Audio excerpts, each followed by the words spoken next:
नांदेड़ में कोरोना के हालात की संगीनी को देखते हुए इंतजामिया की जानिब से तिब्बी सहूलियात को बढ़ाने की कोशिशें की जा रही है। इसके लिए भक्ति लॉन्स में 200 बेड पर मुश्तमिल डेडिकेट कोविड हेल्थ सेंटर कायम किया गया है। यहाँ मरीजों को जरूरत के मुताबिक ऑक्सीजन का भी नज्म किया गया है। इसके लिए म्युनिसिपल इंतजामिया की जानिब से 200 ऑक्सीजन सिलेंडर खरीदे गए हैं। यहाँ पर RT-PCR और रैपिड एंटीजन टेस्ट भी की जा सकेगी। कोविड हेल्थ सेंटर अब पूरी तरह से तैयार हो चुका है और जल्दी इसका बाज़ाब्ता आगाज होने जा रहा है। इस अस्पताल में क्या कुछ सहूलतें फराहम की जा रही है, इसके बारे में जायजा लेने के लिए डॉक्टर विपिन ईटनकर ने यहाँ का तफसीली दौरा किया। अस्पताल में लगाए गए बेड और दीगर ज़रूरी आलात की मालूमात हासिल की और इस तरह यहाँ खिदमत अंजाम देने के लिए मुकर्रर किए जा रहे तिब्बी अमले के बारे में भी जानकारी हासिल की। जिला कलेक्टर डॉक्टर विपिन ईटनकर और म्युनिसिपल कमिश्नर डॉक्टर सुनील लाहाने ने भक्ति लॉन्स में कायम किए गए जम्बू कोविड हेल्थ सेंटर के बारे में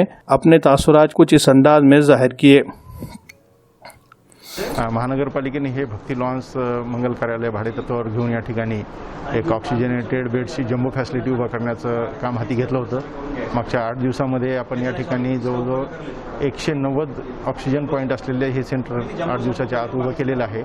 आपण पाहतात पाठीमागं सर्व पेशंटसाठी बेडची व्यवस्था झालेली आहे। पूर्ण स्टॉकची या ठिकाणी अपॉइंटमेंट झालेली आहे।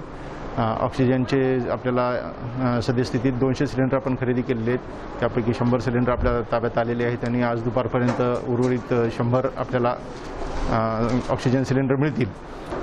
साधारणपणे उद्या सकाळी सर्व व्यवस्थित झालं तर पहिला पेशंट आपण उद्या सकाळी घेऊ शकतो अशी पूर्ण तयारी केलेली आहे। दुसरा विषय एंटीजनच्या तपासण्या होत नाही, काय करावे?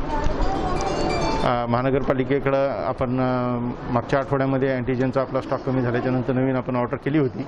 आज संध्याकाळपर्यंत आपल्याला अँटीजनचाही स्टॉक मिळेल आणि RT-PCRचे पुरेशी आपल्याजवळ किट्स असल्यामुळे टेस्टिंग काय आपली हॅम्पर झालेली नाही। अँटीजन आज संध्याकाळपर्यंत आपल्याला उपलब्ध होतील।